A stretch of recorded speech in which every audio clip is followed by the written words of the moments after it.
सानाम को जोहार गी और तिहिना नवा वीडियो रे आपे सानाम को आतांग दाराम पेकना। तो तिहिन आपे को लगी मिटे विशेष नवा वीडियो नी अगू किदा और नवा वीडियो तो नवा इयते गिन अगू किदा जे नवा पे नेलेका नवा फोटो रे नुई कुड़ी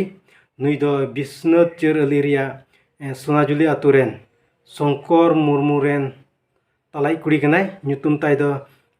फुलमणि मुर्मू और नुई दो नुया उमर दो हुयुग कना 14 बछर और ओंडे नागी ओका दो तिनीकुटी को मिता ओंडे नुई दो प्राइवेट स्कूल रे क्लास 10 रे पढ़ा कना। मेनखान दुख रिया कथा नवागी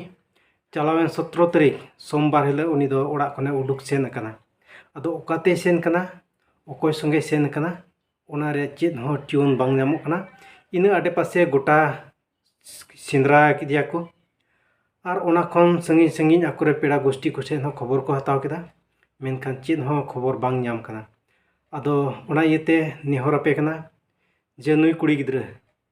जहार गी पे नामे और पे नेल तियोगी जहां साउर गी जरूर के जरूर आपे पे साब दोहैया और साब दोह कते 7006735545 नंबर रे आपे पे कॉला और ओना सिते घरज रेन को पे बाडाय चुकवा ओनागे आपे को तलारे नेहर ताहन कदा। और ओना साथे आरो मिटे कथा जे नुई आरो मिटे फोटो रे पे नेलेकान नुई दो उदलगुड़ी डिस्ट्रिक्ट रिया जपईटोला आतु रेन कनाय और ᱧᱩᱛᱩᱢ ताय दो जस्टिना मार्डी और नुई हो ओड़ा खने उडुक कना और होलानो सेता बेला दो नंगरीजुली बल्टी गड़ा सूर्या मिटे आतु रे ताहे कना।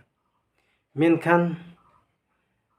दिन रिया 12 बजे गान से 12:30 बजे गान ओक्ते उनी दो ओंडे खन हो उडुक सेनना। अदो ओकासी बांगे सेनेन उनिया खबर नित हो बांग बाडाय कना। अदो ओनागे आपे को तलारे नेहर ताहेन कना विशेष कायते बक्सा डिस्ट्रिक्ट रेन को जुदी ओना करे पे नेल तियो लेखान नुई कुड़ी से नुई गोहर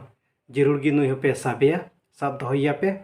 और साब दोह कते 600022588974 नंबर रे आपे कॉल कते घरज रेन को पे बाडाय चुकवा।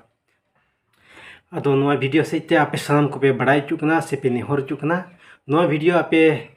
जस्ती के जस्ती पे शेयर जिमोन सानाम हर को बाडाय दाड़िया